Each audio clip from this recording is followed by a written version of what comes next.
มากินข้าวก็แม่ยายอุบลเด้อจ้ามื้อนี้แม่ยายอุบลซุปน้ำมันส้มเนาะจ้ะพี่น้องเนาะซุปน้ำมันส้มแล้วก็ซุปอีหยังก็อีกอย่างหนึ่งโอ้ยค่ะว่าบักเขือซุปบักเขือกับซุปน้ำมันส้มน้ำกันนะจ้ะเป็นอาหารอีสานบ้านเฮานี่ล่ะจ้ะแม่ยายอุบลมักกินกับข้าวอีสานบ้านเฮาถึงจะอยู่ออสเตรเลียก็จริงแต่ว่ามักกินแนวกินบ้านเฮามันแซ่บกว่าเนาะจ้ะพี่น้องเนาะมันมีรสชาติกว่าจังซี่นะจ้ะ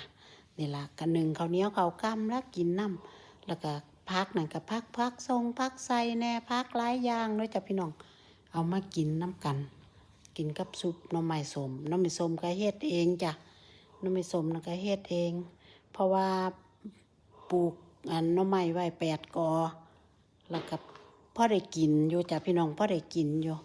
เห็นบ่ถ้าเฮาอยู่ต่างแดนหรือว่าอยู่ออสเตรเลียอยู่ไสกะ ถ้ามีกอหน่อไม้